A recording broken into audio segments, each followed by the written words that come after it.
Hello everyone. Good evening, good evening, good evening everyone. Maning kamot taron man ginabuhi sa takay. Saman na may gamay order de atong i-grab mintras na ay order kay sayang bayapon. So atong dawaton may nanaman. Makaginan siya gamay. Makapalit og sudan.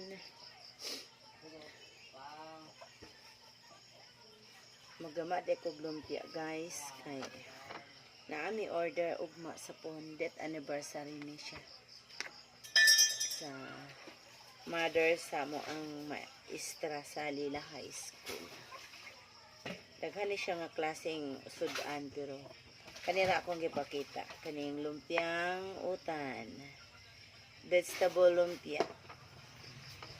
Ako na ni siyang i-roll karong gabi una kay aron ugma ready to fry na dili na ka gahol sa oras.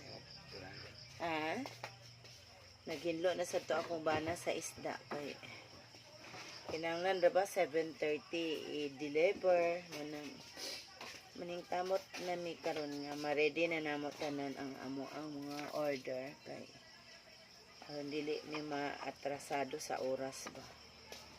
Di mi malit sa among delivery. Kay lisod na og malit, makatagam. Pero magtagalog kuno tabi kay para sana ay dili makasabot og Bisaya. Namo ginanan-aw pod nga dili makasabot. Hello. Magtagalog version ako.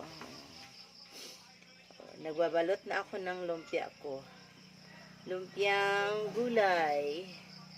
Kasi maaga pa ato i-deliver bukas. Dapat 7:30 daw nasa bahay na nila. Ipapano kung hindi ko ihanda ngayon. Malilit kami bukas. Kailangan nandoon na before 7:30 after ng mass. So guys, ang order magud nila guys kuan lumpiang utan, vegetable lumpia, la roca, sweet and sour fish, and then pansit na bami, and chicken fillet, and chop suey.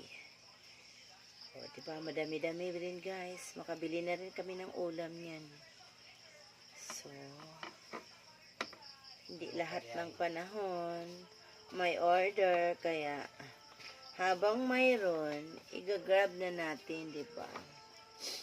Kasi walang pasok ngayon, guys. Sa eskwelahan lang kasi kami malakas magtinda. Pero pag ganitong walang pasok, mahina lang. Wala pa minsan nga 1,000 yung benta eh. Kaso lang, tinitiis lang namin magtinda kasi para mayroon man lang din pumapasok na pera. Kasi pag hindi ka rin magtitinda, wala ka rin pasok na pera sa bulsa mo, di ba? Tapos araw-araw tayo kumakain, tapos walang pasok na pera. Napakahirap. Pero ngayon, sa panahon ngayon, ang mahal ng bilihin.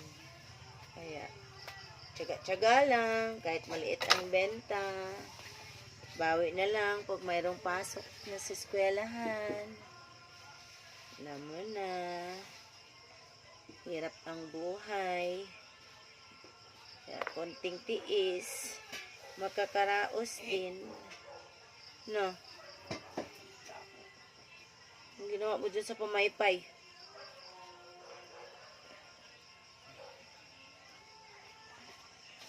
So guys, kailangan ngayon sa panahon ngayon magtitipid.